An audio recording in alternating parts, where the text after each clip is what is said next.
प्राचीन समय की बात है। एक नगर में बड़ा ही अजीब तरह का राजा रहता था। विचित्र था वो राजा, क्योंकि उसकी एक आदत ही अजीब थी। क्योंकि जब भी नगर में कोई साधु सन्यासी आता था तो उस साधु को बुलाकर वो पूछता था कि आप गृहस्थ हैं या सन्यासी हैं, और फिर उनसे ये भी पूछता था कि गृहस्थ बड़ा होता है या सन्यासी बड़ा होता है। तो कोई भी सन्यासी उनके नगर में आता था, अगर वो बताता कि गृहस्थ बड़ा है तो राजा उनसे कहता तो फिर आप सन्यासी क्यों बने, ये सवाल करता उनसे। और फिर उन्हें आदेश भी देता कि आप पुनः गृहस्थ बन जाइए, यानी उन्हें गृहस्थ बनने का आदेश देता था। और अगर कोई सन्यासी बताता कि सन्यासी बड़ा होता है, यानी कोई साधु उनसे कहता है कि कोई गृहस्थ नहीं सन्यासी बड़ा होता है, तो उनसे उसका प्रमाण मानता था। और अगर वो प्रमाण ना दे सकते तो फिर उनसे कहता कि आप गृहस्थ बनिए।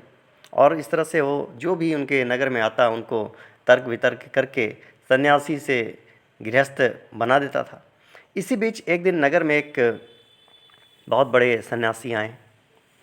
उसे भी राजा ने बुलवाया और अपना वही पुराना प्रश्न उनसे दोहराया कि गृहस्थ बड़ा है या सन्यासी। तब इस पर वो महात्मा बोले कि राजा, ना तो गृहस्थ बड़ा है ना ही सन्यासी, जो अपने धर्म का पालन करे वही बड़ा है। तब राजा ने कहा कि ठीक है, अगर ऐसा है तो आप अपने कथन को सत्य साबित कीजिए, इसको सिद्ध कीजिए। तब महात्मा ने कहा कि अवश्य, क्यों नहीं, इसके लिए आपको मेरे साथ चलना होगा। राजा फिर महात्मा जी के साथ चलने के लिए तैयार हो गया। दूसरे ही दिन दोनों भ्रमण करते करते राज्य से बाहर निकल गए और दूसरे राज्य में चले गए। उस राज्य में एक राजकन्या थी और उसका स्वयंवर हो रहा था। बड़े दूर दूर से राजा वहाँ आए हुए थे, राजकुमार भी आए हुए थे। बड़े ही सुंदर और सुशील राजकुमार एक वहाँ पधारे हुए थे। बड़े ही विशाल उत्सव का आयोजन वहाँ हुआ था। राजा और महात्मा दोनों उस उत्सव में शामिल हो गए। स्वयंवर फिर आरंभ हुआ। राजकन्या फिर दरबार में उपस्थित हुई। वह बड़ी ही रूपवती थी, बड़ी ही सुंदर थी। सभी राजा और वहाँ उपस्थित राजकुमार जो थे उसे देखकर मोहित हो गए और मन ही मन उसे पाने की कामना करने लगे। राजकन्या के पिता का कोई वारिस नहीं था, इसलिए राजा जो थे वो राजकन्या द्वारा स्वयंवरित राजकुमार को ही अपने राज्य का उत्तराधिकारी घोषित करना चाहते थे, या यूँ कहें कि करने वाले थे। राजकुमारी अपनी सखियों के साथ राजाओं के बीच घूमने लगी, राजकुमारों के बीच से निकलने लगी। वहाँ उपस्थित सभी राजाओं को देखने के पश्चात भी उसे कोई पसंद नहीं आया। राजा निराश होने लगे। राजकुमारी के पिता भी सोचने लगे कि स्वयंवर व्यर्थ ही चला जाएगा, क्योंकि राजकुमारी को तो कोई वर पसंद ही नहीं आता। तभी वहाँ पर एक बड़ा ही तेजस्वी सन्यासी वहाँ पर उसका आगमन हुआ। सूर्य के समान उसका चेहरा जो है चमक रहा था। तभी राजकुमारी की दृष्टि उस सन्यासी पर पड़ी।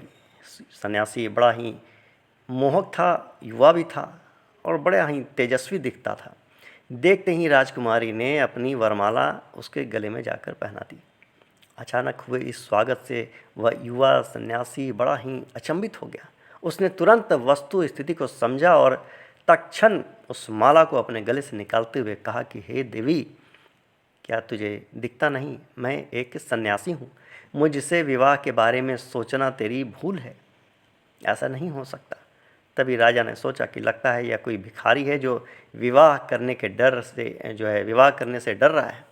उन्होंने अपनी घोषणा दोबारा दोहराई कि हे युवक, क्या तुम्हें पता भी है, मेरी पुत्री से विवाह करने के बाद तुम इस संपूर्ण राज्य के मालिक हो जाओगे। क्या फिर भी तुम मेरी पुत्री का परित्याग करोगे? सन्यासी ऐसा सुनकर फिर बोला कि राजन, मैं सन्यासी हूँ और विवाह करना मेरा धर्म नहीं है। आप अपनी पुत्री के लिए कोई अन्य वर देखिए। इतना कहकर वह वहाँ से प्रस्थान कर गए, यानी वहाँ से चले गए। किंतु वह युवक, यानी वो सन्यासी जो था, वो राजकुमारी के मन में बस चुका था।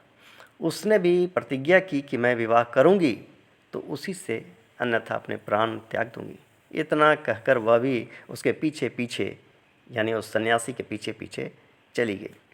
वह राजा और महात्मा जो यह सब देख रहे थे, उनमें से महात्मा ने कहा कि चलो हम भी उनके पीछे चलकर देखते हैं कि क्या होता है, इसका परिणाम क्या होता है। वह दोनों भी राजकुमारी के पीछे पीछे चलने लगे। चलते चलते वह एक घने जंगल में पहुंच गए।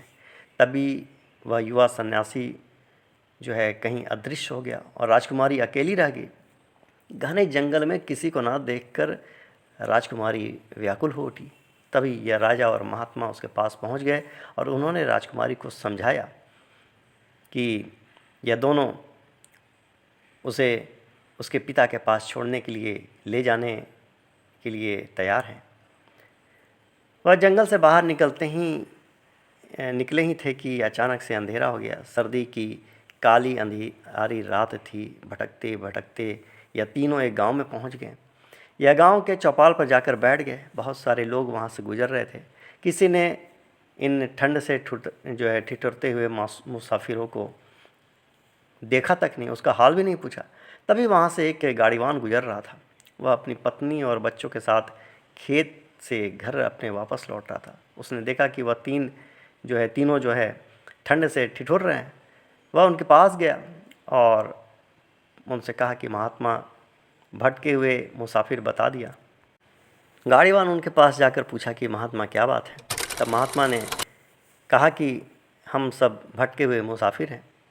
तब इस पर किसान बोला कि हे अतिथि देव, अगर आप चाहें तो आज रात मेरे घर ठहर सकते हैं।